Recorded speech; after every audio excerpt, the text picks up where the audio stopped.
नमस्कार. पाहूयात आजच्या काही ठळक घडामोडी. महापालिकेकडून राजर्षी शाहू महाराजांना अभिवादन.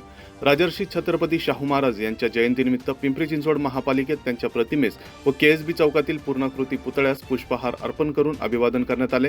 यावेळी उपमहापौर शर्मिला बाबर यांनी शाहू महाराजांचे सामाजिक न्याय, शिक्षण आणि समतेचे विचार भावी पिढ्यांनी जोपासावेत असे आवाहन केले. कार्यक्रमास लोकप्रतिनिधी, अधिकारी, सामाजिक कार्यकर्ते आणि नागरिक उपस्थित होते.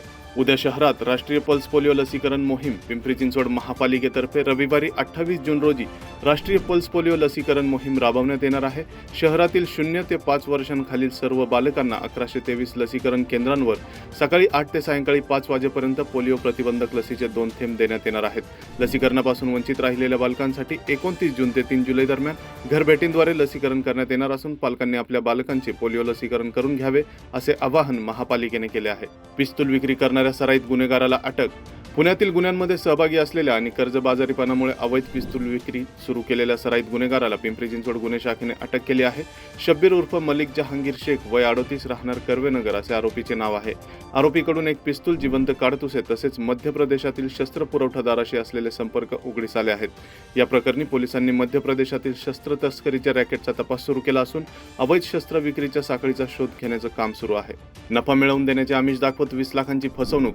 गोल्ड ट्रेडिंगमध्ये मोठा नफा मिळवून देण्याचे आमिष दाखवत एका व्यक्तीची 20,77,000 रुपयांची फसवणूक करण्यात आल्याचा प्रकार पिंपरी चिंचवडमध्ये उघडीस आला आहे. या प्रकरणी पोलिसांनी अनन्या बन्सल चंदीगड हिच्या विरोधात गुन्हा दाखल करून तपास सुरू केला असून आरोपींनी गुंतवणुकीवर अधिक परताव्याचे आश्वासन देत फिर्यादीकडून टप्प्याटप्प्याने रक्कम उकळल्याचे प्राथमिक तपासात समोर आले आहे. एफडीएच्या कारवाईनंतर पनीर खव्याच्या दरात वाढ. अन्न व औषध प्रशासनाच्या भेसळ विरोधी कारवाईनंतर पिंपरी चिंचवडमध्ये अस्सल पनीर आणि खव्याच्या दरात मोठी वाढ झाली आहे.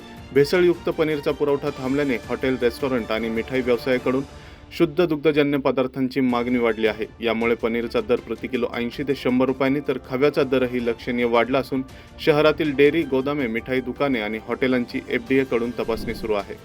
3 पिस्तुलांसह सराईत गुन्हेगार जेरबंद. पिंपरी चिंचवड गुन्हे शाखा युनिट 2 ने अवैध शस्त्रांविरोधातील कारवाईत 2 सराईत गुन्हेगारांना अटक करून त्यांच्या ताब्यातून 3 पिस्तुले आणि 2 जिवंत काडतुसे जप्त केले आहेत. आर्यन प्रकाश जाधव वय 20 राहणार बावधन आणि ओमकार सचिन मोरे वय 23 राहणार कोथरूड अशी आरोपींची नावे आहेत.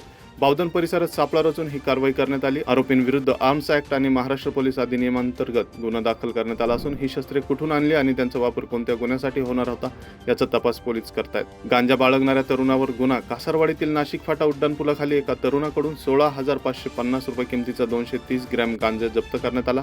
या प्रकरणी दापोडी पोलिसांनी संबंधित तरुणाविरुद्ध NDPS कायद्यान्वये गुन्हा दाखल केला. सक्षम विवेक भोर वय 18 राहणार कासरवाडी असे गुन्हा दाखल झाल्याचे नाव आहे. पोलिसांनी कारवाई दरम्यान आरोपीला ताब्यात घेतले असून जप्त करण्यात आलेल्या अंमली पदार्थाबाबत पुढील तपास सुरू आहे. तर या होत्या आजच्या काही ठळक घडामोडी. आणखीन घडामोडी जाणून घेण्यासाठी पाहत रहा पिंपरी चिंचवड न्यूज. सोबतच आमच्या फेसबुक आणि इंस्टाग्राम चॅनलला फॉलो करायला विसरू नका. तसेच यूट्यूब चॅनलला सबस्क्राईब करायला विसरू नका.